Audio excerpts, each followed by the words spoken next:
What is up, guys? It's Jimbo here. Welcome back to another video. Well, it seems that Rocksteady are all in on Suicide Squad Kills the Justice League, with the first of the insider news releasing a couple of days ago in the form of like an episodic thing that they're going to be continuing to do to show off more of the game. And I'm sure 100% everyone is hyped for the game. No! God, please, no! No! No! No! After watching it maybe 2 or 3 times to analyze some of the details from the episode, I'm 100% skeptical of the game. The hype around the game at the moment seems to be firmly planted in the mixed to, oh boy, here's another live service game. Oh, brother, this guy stinks! The thing that's so fascinating about this game is if you flash back to 2020 when we had the first initial reveal at the DC Fandom, it was a high production trailer with a awesome narrative focused frame talking about, you know, how the Suicide Squad are going to fight the Justice League. They talked about being a cooperative experience, and from an experienced developer in superhero games being Rocksteady. Since then, with every update we've had on the game, it's just not really grown on me, and I've kind of grown more and more skeptical. Coming off the back of 3 stellar Batman titles, Rocksteady has built this reputation of being a great single-player narrative superhero game developer. And you would think that the next game they worked on was a single-player superhero narrative game, Superman. Instead, we are getting another Avengers live service RPG shooter game, which I find rather worrying as we all know how that last turned out. Stop! He's already dead! Already, public perception of the game is very low. Nothing's more depressing than realizing we'll have to wait at least another 5 years for a proper Rocksteady game.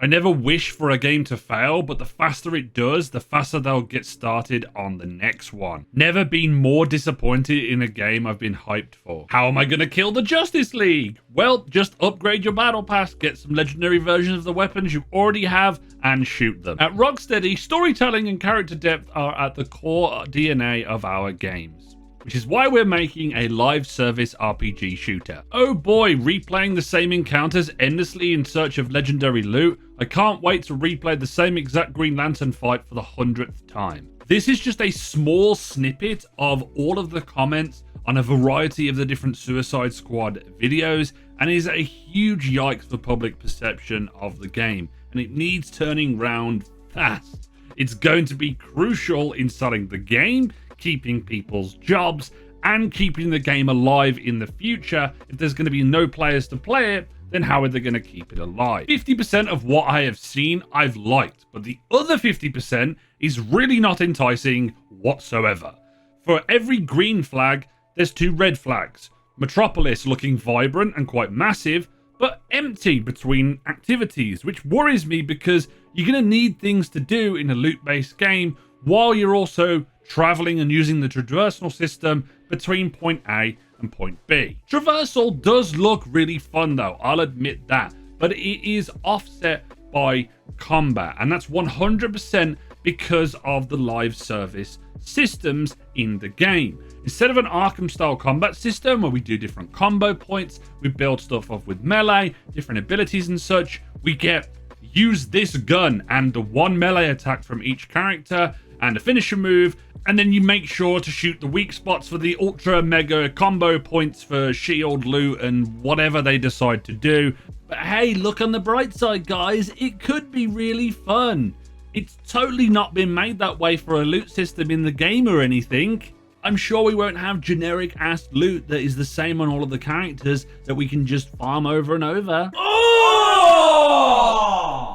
Ew! Dude! What the fuck? At least I can say I'm hopeful about the cutscenes and somewhat of a story within the game. I like the banter between all of the squad. It is very Marvel-esque. If you're not into that, then that's going to be an annoyance for you as well. And the dark world of Arkham being seen through the lens of the villains is an intriguing prospect. But I hope it's not just an afterthought. And I really hope that we are not going to be just doing open world section after open world section I hope there's some more condensed linear areas, some smaller areas, similar to what we've had in the Arkham games. You know, Rocksteady made these before. If we're just going to do the whole open world mission style thing, then I think it's going to be very, very lackluster, and the story is not really going to influence anything overall. Oh boy, do I want to be wrong about this game. Do I want this game to fail? No. And seeing Rocksteady make this type of game